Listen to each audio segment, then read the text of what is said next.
Everybody asking how we doing, say we good. Don't need no one to tell me how to live just like they would. It ain't their business, but they in it, I don't know why. Revolved around my life after I found another. Assalamualaikum warahmatullahi wabarakatuh. Perkenalkan, nama saya Natasha Febiola dengan NIM 2323210048. Prodi Pendidikan Agama Islam dengan mata kuliah Manajemen Pendidikan. Di sini saya akan menerangkan materi saya di Manajemen Pendidikan tentang master plan saya selama saya kuliah di Unpas Fatmawati ini.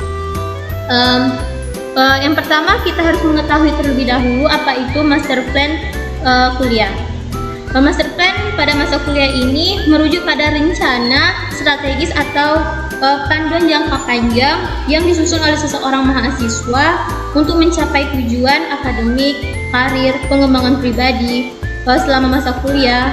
Master plan ini mencakup beberapa hal, diantaranya yaitu ada perencanaan akademik yang mana di sini menentukan mata kuliah yang akan kita ambil setiap semester, menetapkan target IPK, dan merencanakan penelitian atau skripsi. Lalu yang kedua yaitu pengembangan karir.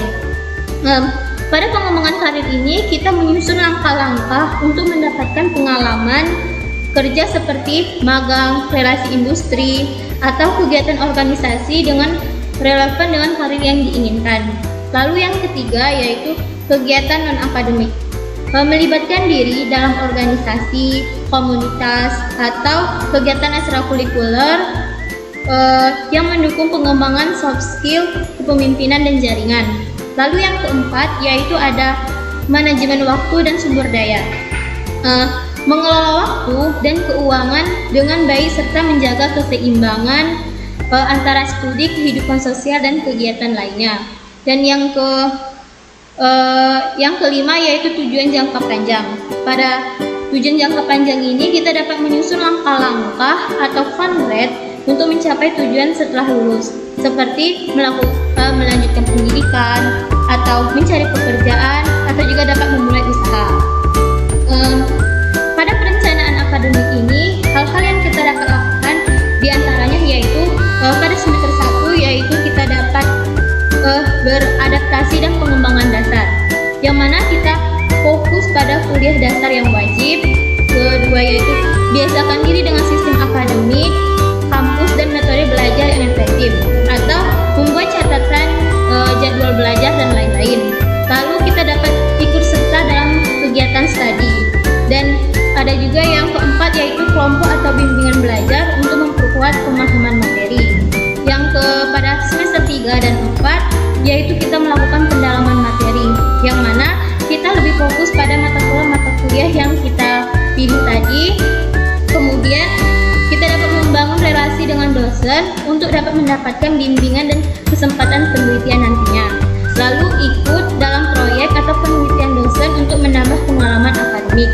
Kemudian pada semester 5 sampai 6 yaitu penguatan spesialisasi dan persiapan tugas akhir, yaitu pilih mata kuliah pilihan sesuai dengan bidang yang kita tekuni, mulai berpikir untuk riset atau skripsi, ikut serta dalam konferensi akademik atau seminar sesuai dengan bidang.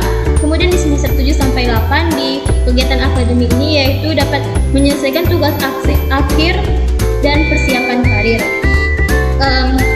Kemudian pada perencanaan akademik yang saya lakukan yaitu pertama saya yaitu memperoleh IPK di atas 3,5 tahun. Kedua yaitu lulus dengan tepat waktu minimal 3,5 atau sampai dengan 4 tahun.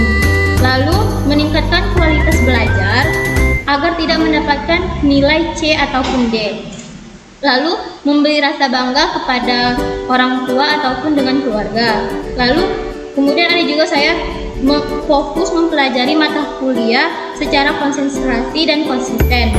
Dan ada juga mencari ke tahap selanjutnya yaitu saya mulai berpikir untuk mencari topik untuk saya di skripsi, topik tema atau judul skripsi saya di semester 7 nanti. Kemudian pada semester 7 sampai 8 mengerjakan skripsi tersebut secara konsisten, dan kemudian setelah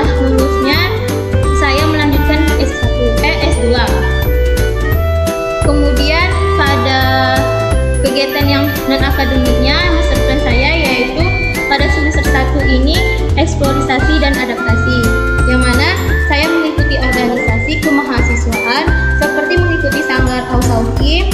Lalu pada semester 3 sampai 4 ini pengembangan soft skill, yang mana ikut aktif dalam organisasi, misalnya menjadi pengurus ataupun anggota yang aktif, lalu ikut pelatihan atau seminar-seminar yang konsisten. Kemudian pada semester 5 sampai 6 ini mengikuti kepemimpinan dan konstitusi, misalnya ambil peran dalam kepemimpinan di organisasi kampus, berkontribusi dengan event-event kampus, lalu ikut program pertukaran pelajar. Kemudian pada semester 7 sampai dengan 8 penguatan jaringan dan persiapan pasca kampus, yaitu melakukan kegiatan networking dengan alumni atau profesional di bidang yang diminati. Dan yang selanjutnya yaitu ikut seminar atau pelatihan persiapan mengikuti dunia kerja. Kemudian pada kegiatan non-akademik yang saya tekuni juga satu yaitu meningkatkan diri dengan mengikuti organisasi yang saya minati. Contohnya tadi yaitu pada mengikuti Sanggar Ausauki. Di sana saya mengikuti Sanggar Ausauki di bidang keagamaan. Kemudian yang kedua yaitu mengikuti event-event kampus. Dan ketiga mengikuti pelatihan-pelatihan atau seminar tentang keterampilan komunikasi, kepemimpinan ataupun manajemen waktu. Misalnya juga ada pelatihan-pelatihan seminar yang diadakan di website-website online tersebut. Kemudian ada juga yang dari nasional ataupun internasional. Kemudian saya memperluas jaringan pertemanan agar dapat mengetahui informasi-informasi dan membuat jaring pertemanan menjadi lebih baik. Lalu membangun dan memelihara hubungan antar sesama tadi.